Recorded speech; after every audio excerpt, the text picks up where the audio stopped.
Você ainda não se inscreveu no nosso canal? Não custa nada, galera, é de graça. Estamos crescendo aos poucos e sua ajuda é fundamental. 86% das pessoas que assistem nossos vídeos não são inscritos. Clica no botão inscreva-se e nos ajude a crescer. Oswaldo Silva, mais conhecido como Baltazar, nascido em Santos, no dia 14 de janeiro de 1926, foi um jogador brasileiro que atuava como atacante. Consagrou-se como jogador do Corinthians, tinha como principal característica o cabeceio da bola para o gol. Iniciou sua carreira profissional no Jabaquara, com suas boas atuações e gols, logo chamou a atenção de um grande clube da capital, o Corinthians.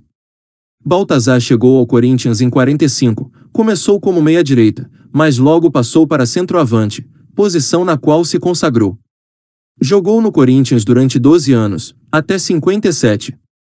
Em 57, já em final de carreira seguiu para a Juventus, retornou ao Jabaquara e encerrou a carreira no União Paulista em 59. 6 anos após sua despedida dos gramados, foi convidado pelo Corinthians para o cargo de auxiliar técnico, cargo que exerceu até ser efetivado para técnico em 1970. Como treinador alcançou bons resultados levando a equipe à fase final do Campeonato Brasileiro em 71. Nessa época a equipe corintiana já amargava um jejum de 17 anos sem títulos, mas as derrotas, no mesmo campeonato, combinadas a uma série de desentendimentos entre treinador e diretoria, acabaram causando sua demissão. Insistiu na carreira de técnico por alguns anos em equipes menores, contudo, sem sucesso. Fora dos gramados, passando por dificuldades, se defendeu como pôde, vendendo livros, comerciante por 4 anos trabalhando como carcereiro no extinto presídio do Carandiru.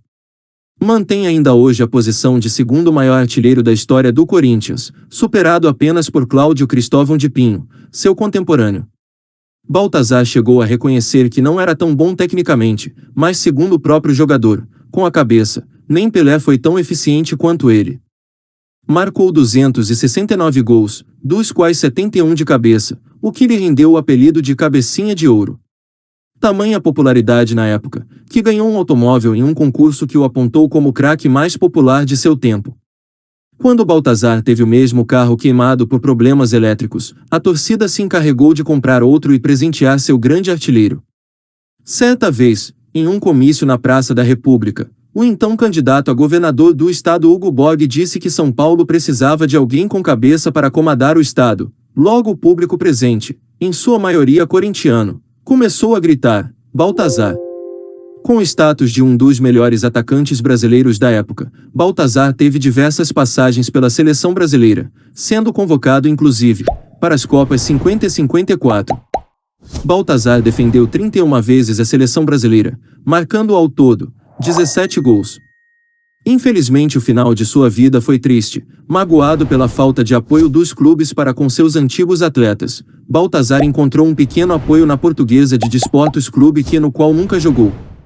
O que o magoava não era a falta de ajuda financeira, mas sim a falta de reconhecimento e consideração com seu passado glorioso. Chegou a ficar desaparecido por uns dias, sendo encontrado perambulando pelas ruas de Itanhaém sem destino, como um indigente. Baltazar faleceu em 97, em São Paulo, em decorrência de seus múltiplos problemas físicos. Assim como Neco, Luizinho, Cláudio, Sócrates e Rivelino, também há um busto em sua homenagem no Parque São Jorge. E para finalizar esse breve resumo sobre a carreira de um dos maiores da história do Corinthians, seguem algumas de suas conquistas. Pelo Corinthians. Pequena Taça do Mundo, 54. Campeonato Paulista, 51, 52, 54. Torneio Rio-São Paulo, 50-53, 54. Torneio Internacional Charles Miller, 55. Pela Seleção Brasileira. Campeonato Pan-Americano de Futebol, 52. E foi isso, galera. Não se esqueça de se inscrever no canal e deixar o seu like para ajudar nosso trabalho. Ajude também compartilhando o vídeo com seus amigos e ative o sininho para receber notificação de novos vídeos.